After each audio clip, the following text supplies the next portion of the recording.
Okay, we're here with Eric Smith from Medicare Advisors of Alabama. We've been doing a whole series of videos on the ins and outs of Medicare, what people need to know about it before they enroll, and then in particular, how Eric and his company can help with people who are sort of on the cusp of needing this or just wondering what their next step is. So our topic for this video is, what if you're turning 65 but you're still working? And I imagine a lot of people are in this boat. They don't know, what does that mean for them? Their insurance is ending at work. Well, how much time do they have? What is the next step? So let's start with just kind of the basic question. If someone is still working, do they need to enroll in Medicare if they turn 65? Yep, that's the great question. This is probably our number one thing we do every day, right? Because it's difficult to know whether I need Medicare or not. Yeah. So number one, somebody turns 65, so we'll just sort of set the stage. Yeah. So someone's turning 65, the industry, brokers like me, insurance companies, they're running a list of anybody whose birthday is 12 months from 65, and they start bombarding you with materials, right? Mail, you start to get advertised. You just see a ton of information, and everything says you must do something. You must do something. You don't necessarily have to do anything. So if I am working and I have insurance from my employer and I'm going to continue to work, then I can stay on my employer's insurance indefinitely. But the key to it is, what is the size of my employer? What is do I have a dependent? Do I have a child or a spouse that needs to have my insurance? How expensive is my insurance? Because what happens is once I turn 65, I'm eligible for Medicare. Occasionally you do need to enroll into Medicare, but often you now have a choice that you've never had before. Right? So at age 65, if I work for, let's say, a medium-sized company and my insurance is really expensive, well, now Medicare may be a better option than my group insurance, right? So maybe you do want to enroll into Medicare, continue to work, but just come off your employer's group insurance. Right? So a lot of people don't think about that. And we sort of do an analysis where we look at someone's benefits, we look at the premium, we look at how much you pay, because another idea would be somebody who is continuing to work, but maybe their spouse is turning 65.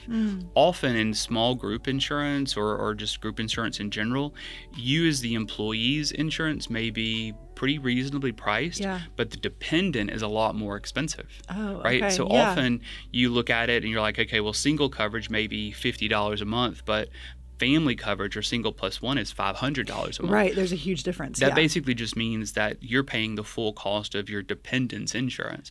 Well, if all of a sudden your spouse is turning 65, but you're going to continue to work, it may be a cost-effective thing for you to take your spouse off the group insurance and let them be on Medicare.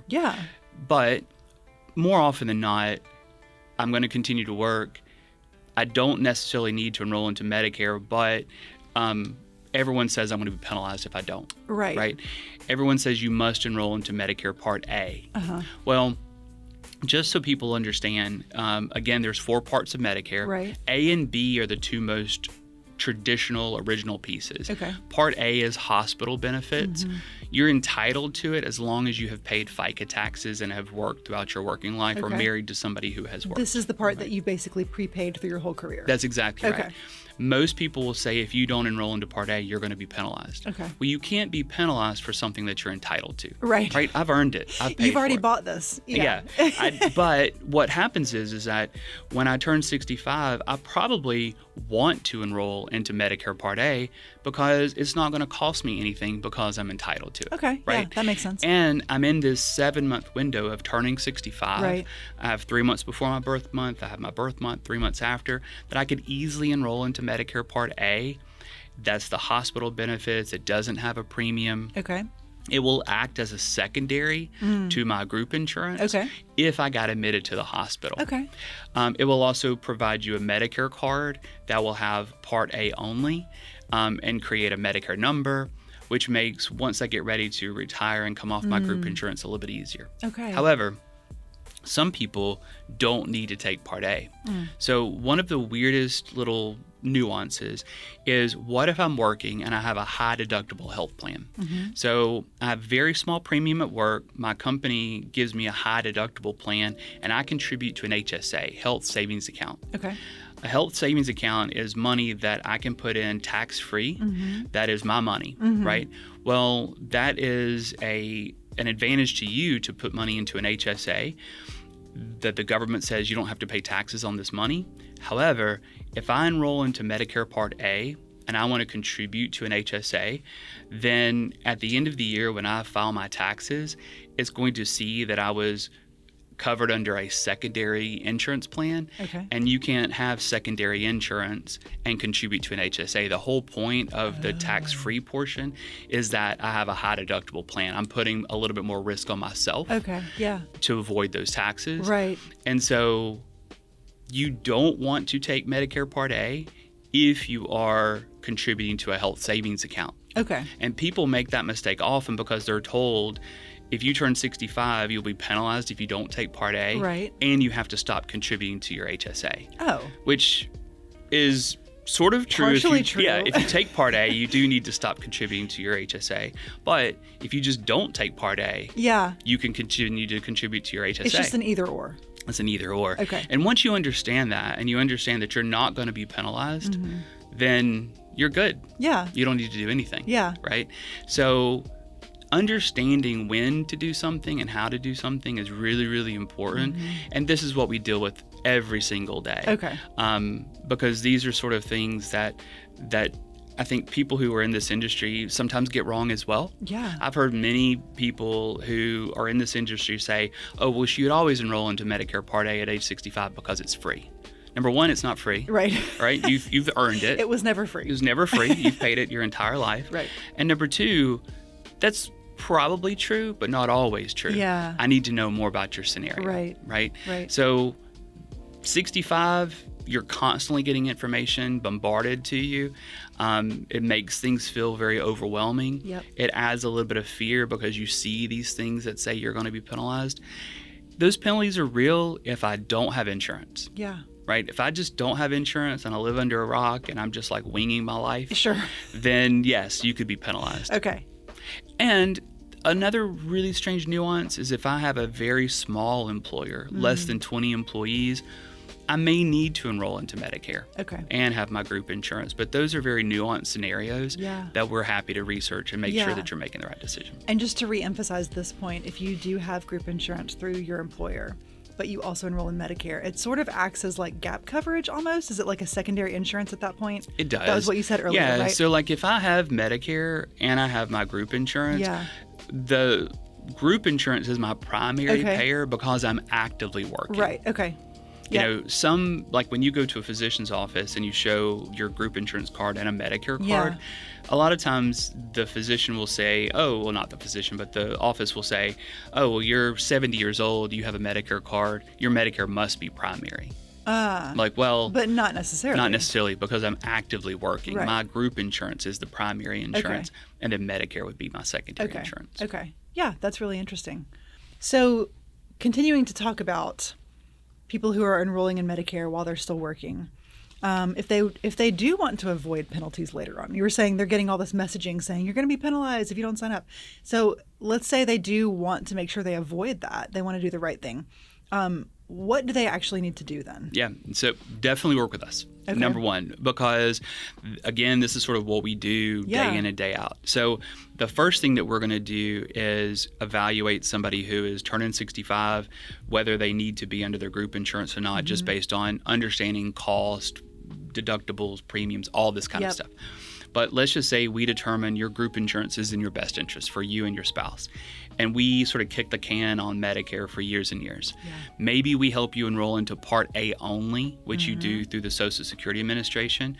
But once you get ready to come off the group insurance, say years and years later, where the penalties fall with Medicare is on Part B. Oh, okay. Part B is the physician's portion. It's somewhat optional, but you're more than likely going to see a physician outpatient than being an inpatient hospital person. Okay. So even though it's optional, it's really important yeah. to have Medicare Part B. You just don't need it while you're still contributing to your group insurance. Gotcha. So what happens is I've enrolled into Medicare Part A. I'm still continuing to work. My group insurance is primary, and I have a Medicare card that really hasn't done anything because I haven't been admitted to the hospital. Okay, right? yes. So now I'm leaving work. I need to prove to the government that I have been covered under my group insurance. They don't know. Okay. Right? Yep. So there's a form that you complete. The technical term for it is called an L564, but it's just a proof of employer coverage. Okay. And it's a form that your company needs to complete that basically says, this is an employee, this is when the employee worked for the company, and here's when the company's insurance was active. Yeah. And you need one for yourself and you need one for your spouse. Okay. And those two forms need to accompany another form called a CMS 40B, which is simply just a request for Medicare Part B. Okay. So one of the things that we try to help our clients with is making sure those forms are filled out properly, because our goal is to make the job at Social Security easier. Yeah. Right? So when Social Security receives these two forms, we don't want there to be questions and them having to write you a letter or call you and say, hey, we've received this form, but we don't know what it means. We do this so often that we want to make sure that it's just a smooth process. Right. Right? Here's what you need to give your employer. Here's what the form needs to look like. You forgot to sign this part, or you forgot to fill this part out. Let's sort of make sure that it's filled out properly. One of the things that we do as a service, we can send faxes. Yeah. Okay. If somebody wants us to fax these forms into Social Security, we're happy to do it. Yeah. But usually what we try to do is encourage people to do this on their own. You can do it online at Social Security. You can take it to the Social Security office. You can mail it to Social Security, or you can fax it to Social Security. Gotcha. We are just sort of like a middleman that if you want us to help you facilitate those forms, we're happy to do it. But what we try to do most often is just make it easier for you to make sure that you have the proper forms, they're filled out correctly. That way you're not missing any timelines. The timeline, speaking of that, when you get ready to come off your group insurance, we really want to kind of start this process. Initially, probably the conversation should probably be about 6 months prior to you coming off the group insurance. Okay. Not that we're really doing anything 6 months prior, that we're just sort of preparing in our minds what is your last day at work, potentially. Yeah.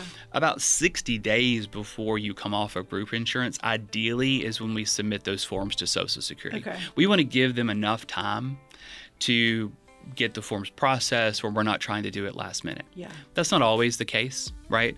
Sometimes a situation is, hey, I just got told I'm being laid off. Yeah. Right? Yeah. That's, my last day of work is 2 weeks from now. Yep. Or my last day of work is this Friday. Yeah. What am I supposed to do? Yeah. Well, this is where we problem solve, right? Okay. We need these two forms. We need these two forms like yesterday. Yeah. So we sort of rush that. We get the forms as fast as we can to Social Security. There are some things that we can do that we kind of know, like when can you submit your application for insurance? What's the timeline to be able to do that? Most often, these are sort of one-offs, but there are times when people do come to us last minute requesting to enroll into Medicare, getting Social Security, doing all this the very last minute. And we guide them through that. Right. We take a very stressful situation and try to make it as simple as possible. Well, that's because great. Yeah. You're immediately stunned that you're being laid off. Right. And another idea or thought in that is sometimes you're being laid off, but you're given a severance package. Oh, this is where a little bit of a nuance can happen. Okay, right. Is I'm being laid off, but I'm being given a severance package, which basically says I'm going to be continued to be treated as an active employee for maybe 6 months. Right. You think that you're supposed to be enrolling into Medicare, which you could because you've had group insurance this whole time, but the timeline doesn't really begin for penalties because when the company fills out that proof of employer form, your last day of work may be this date, but your insurance hasn't ended until this date. Until the severance package ends. And because that's more of a financial advantage to you, because the company is still paying part of your insurance, these are sort of the nuanced things that we try to really pay attention to. to give you the most advantageous opportunity to save you as much money as possible to give you the most benefit. And that's why, going back to what I preach kind of all the time is we're not trying to just enroll people into plans. Right? If that was the case, then everybody who turned 65 were like, oh, just drop your group insurance and enroll into Medicare. Right. Doing this analysis and kind of looking at, is my spouse covered? Am I covered? How much is it? Is Medicare better? Often we do this due diligence. It takes us several hours, a couple days to look through this. And the answer is, your insurance is great. Yeah. Don't do anything. Right. Or, I've got this condition. You probably need to stay on your group insurance because this particular condition is covered better. Right. Or the reverse of that. You've got this condition, you're afraid to leave your group insurance because you don't know what's on the other side. Yeah. But when I show you what's on the other side, Medicare may be better. Right. So everybody's different. Yeah. And so let's talk a little bit more, if we can, just about the employer coverage working with Medicare. And you've touched on this a couple of times, but can you just kind of give a full explanation of how those two things do work together? Yeah, absolutely. So a couple of things. So number one, let's just say that I turned 65 and I want to go ahead and enroll into Medicare. Yeah. A and B. Medicare Part B typically has a premium of around $185 per month. Okay. Sometimes it's a little bit lower or higher, but that's around the right number. But Medicare Part B, you've got Medicare Part A. I'm still working. Yeah. My group insurance is going to be my primary insurance. Okay. Medicare card is going to be my secondary insurance. I often see this when someone is married and their dependent may be on Social Security due to a disability. Yeah. So let's just say that I'm married, I'm still working, my spouse is under the age of 65, but has a permanent disability that has given them Social Security check and also has given them Medicare. Okay. Well, my group insurance can be my spouse's primary insurance. That group insurance is going to pay first, and then the Medicare card acts as a secondary insurance to that. Okay. So ultimately, at the end of the day, my spouse is going to show both of these cards, and I'm not really going to be responsible for any out-of-pocket expenses because I have two payers. Yeah. That's number one. Yeah. Right. So if I'm still working and I have Medicare A and B, it's going to act as a secondary insurance. The question just is always, do I need Medicare Part B? Right. There is a premium to that. How is that going to benefit me? The other thing that sort of happens is, let's just say that I worked for a company that provides retirement benefits. Okay. Right. So this is where things get a little bit, complicated. Yeah. So let's just say I worked for an employer who, when I leave the company, they provide insurance to their retirees. Okay.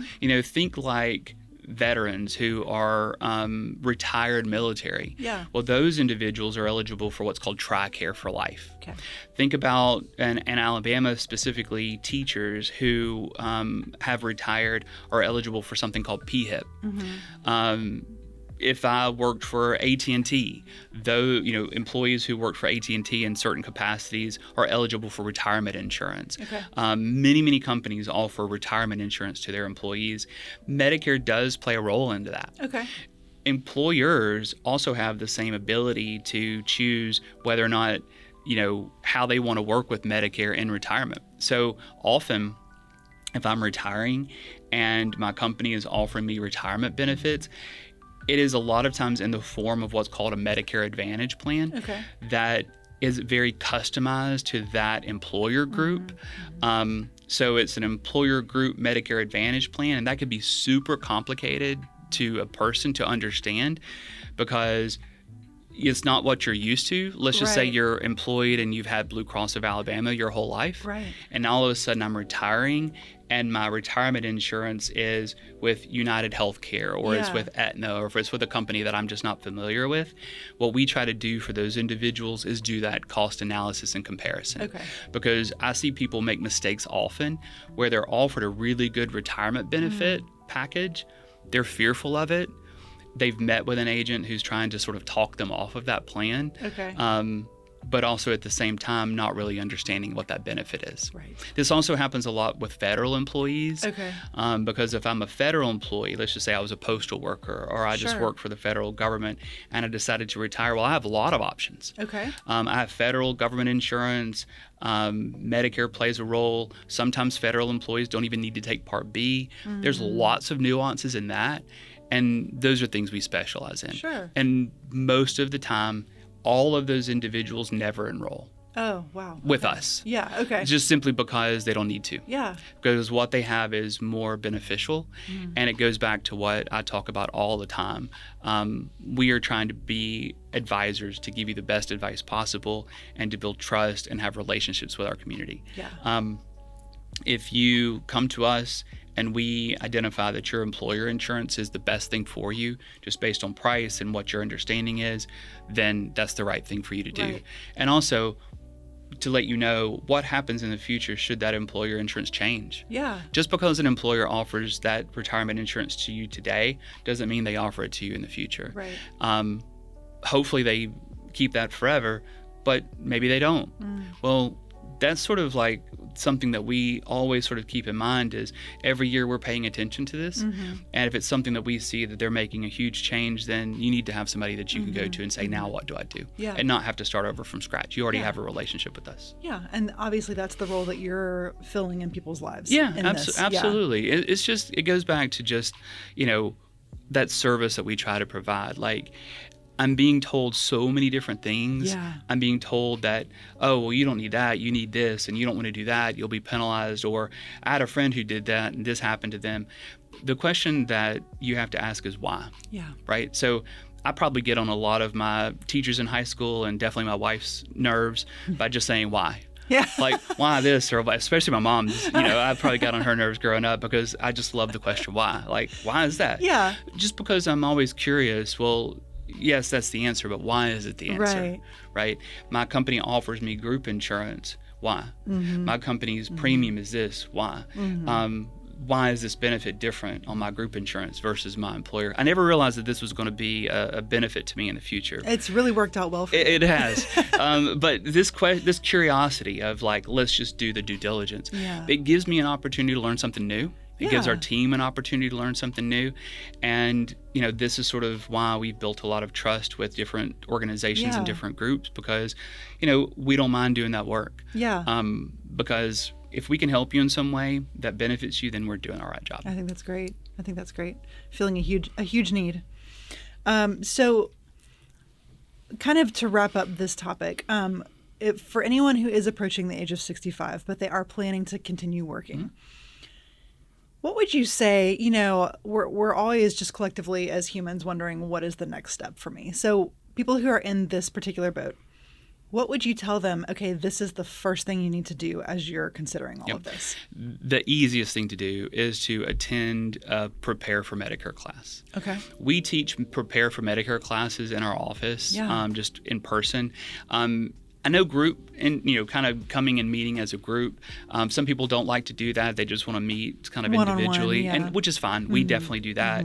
But so often you can learn so much from a group session just simply because somebody may ask a question that sort of leads into, oh, well, I didn't understand something that. You didn't think about or Absolutely. Or it can help somebody that you know because you've learned something who you can impact someone else's life. Right. So whatever you can do for yourself is attend a class, whether it be virtually, because we do those by Zoom as well. Okay.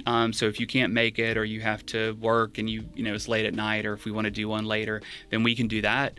But primarily, every other Thursday, we're offering Prepare for Medicare classes in our office, but also, again, by Zoom. And to find those meetings, if you just go to our website, you can just go to medicareadvice.org.